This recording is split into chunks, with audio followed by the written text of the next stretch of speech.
दोस्तों, अल्लामा इकबाल रहमतुल्लाह अलैह की शायरी में चिनार महज एक दरख्त नहीं बल्कि एक ताकतवर इलामत है, पहचान है जो कश्मीरियों की गैरत और उनके जज्बे की नुमाइंदगी करता है। अल्लामा इकबाल जो सियालकोट में पैदा हुए थे, लेकिन वो हमेशा खुद को एक कश्मीरी समझते थे, क्योंकि उनके आबा व अजदाद कश्मीर के कुलगाम इलाके से ताल्लुक़ रखते थे। तो कश्मीर के लिए बाइस फ़ख्र बात है कि अल्लामा इकबाल रहमतुल्लाह अलैह की जड़ें इसी वादी से जुड़ी हुई है। चूँकि चिनार उनके लिए वतन की याद और यहाँ के लोगों की तड़प का इस्तिआरा या मेटाफर था।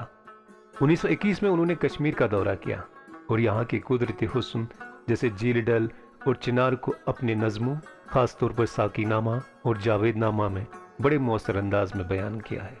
पतझड़ के मौसम में चिनार के पत्ते जब सुर्ख हो जाते हैं तो दूर से ऐसा लगता है जैसे पूरे दरख्त को आग लगी हो। इकबाल ने इस मंजर को इंसानी रूह की तड़प और इश्क हकीकी के लिए इस्तिआरा बनाया है। इनके नज़दीक ये आग खुदी और जज्बा इनकलाब की इलामत है। अल्लामा इकबाल का ये मशहूर शेर जो कश्मीरी कौम की हिम्मत और बुलंद हौसले की पहचान बन चुका है। अल्लामा फरमाते हैं, जिस खाक के ज़मीर में हो आतिश चिनार, मुमकिन नहीं कि सर्द हो वो खाके अर्जमन।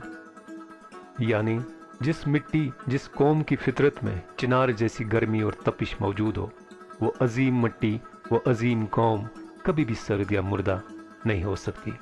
गरज इकबाल के यहाँ चिनार सिर्फ हरियाली का नाम नहीं, बल्कि वो उस तपिश, उस हरारत का नाम है, उस वलवले, उस हौसले का नाम है जो किसी भी जिंदा कौम की बका के लिए बहुत ज़रूरी है।